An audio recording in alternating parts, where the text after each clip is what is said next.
All right, hey everyone.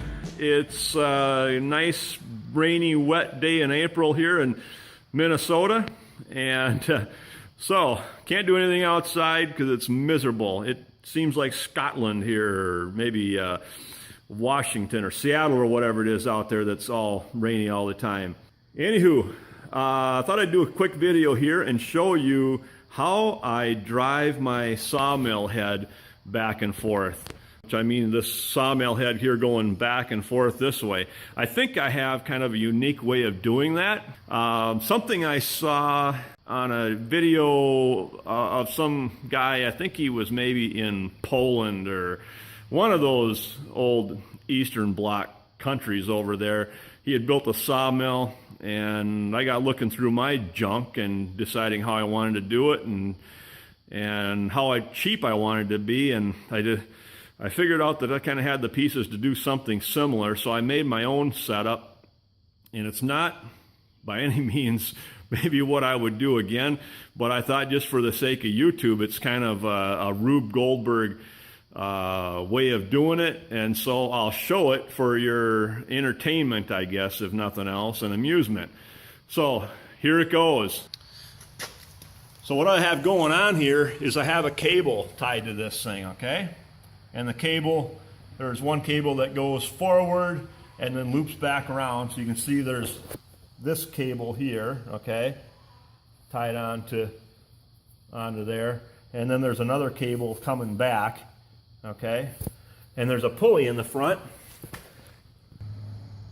which is right here. That pulley right there, okay. So there's one on either side of this. Then back here at the rear of the machine, what I call the rear, I guess, the cables come back and they go around these pulleys right here. So one of these is always being unwound and the other one is being wound, or vice versa, depending on if I'm going forward or backward. So the trick is to keep enough tension on this whole system so that you don't get wobble in the head going forward and back. Then what happens is I created this drum here. I basically welded all this together, this drum, and it's on a Acme thread here, okay, screw. So one of these sides, you can see one is going to be winding and the other one is unwinding, or vice versa, depending on what direction, winding and unwinding. And because of this on the screw, this whole thing goes back and forth as it's winding or unwinding. And so the distance here is about exactly perfect to wind up this cable in a nice, even manner. So that actually works out pretty good. I actually have two, I don't know, two nuts, I guess, or whatever you might call it. One of them's in here and the other one is in here, and because I couldn't get the nuts out of these aluminum things, they just stayed in there and I went with it. And then what I have over here is a gearbox, and I don't remember what the ratio of this gearbox is offhand. I have it marked down somewhere, but I want to say it's, well, I don't know, like a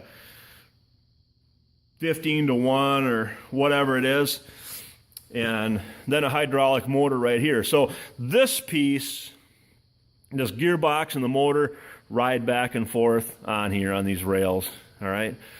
They ride back and forth on the rails, and this piece is stationary, this piece is stationary, and this piece here goes back and forth as it winds and unwinds. So it's kind of a Rube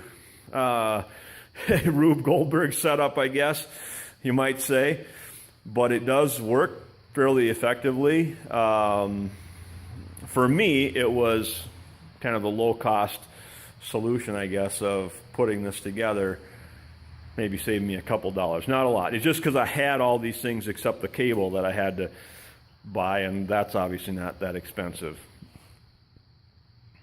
So I'm going to fire up the hydraulic unit here, and you're going to see fire and smoke when I fire this up.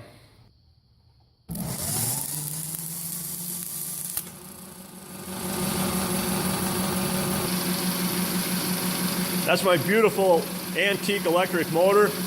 I like it. It's a 3 horsepower.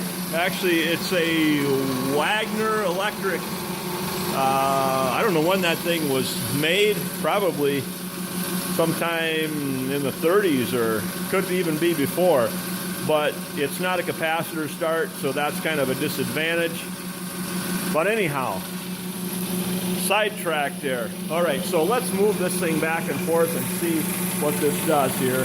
So I've got my controls right here, and my first one here is what goes back and forth. Pull it back and goes back, push forward and it goes forward, all right? So this is what I got going right here. You can see how one is winding and the other one is unwinding. I'm trying to do slow so it's easy to see.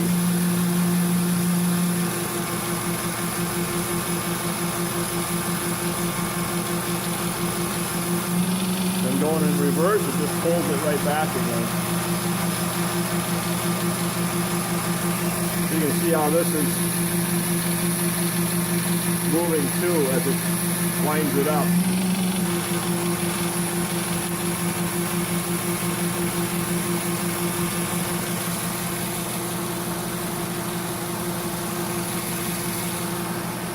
And there goes my head.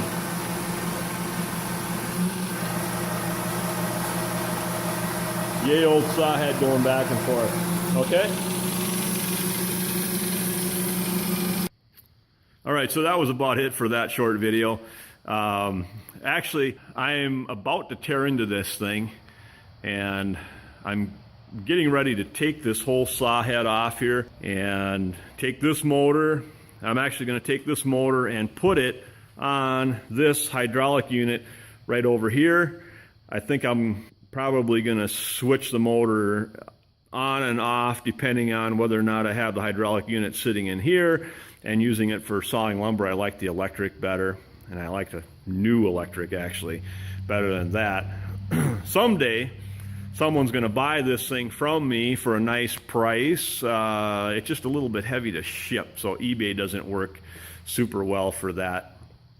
But I think it probably has a little bit of value, antique value. Somebody did try to buy it off me once, but they wanted to give me like nothing for it. So yeah, we can't have that. Anyway, yeah, this is about ready to get torn off right here. This whole saw head, and I've got my new saw head that's going to be going on. I am about at that point where I need to make the break and say that, hey, I'm going to quit sawing lumber for just a little while I work on the new head and get it up and running with the new motor and everything, and make this thing work a whole lot better than it does right now. So that is about it for right now in this video. I just thought I would show you this little rube thing down here, and you guys have a fantastic day or evening or whatever it is for you.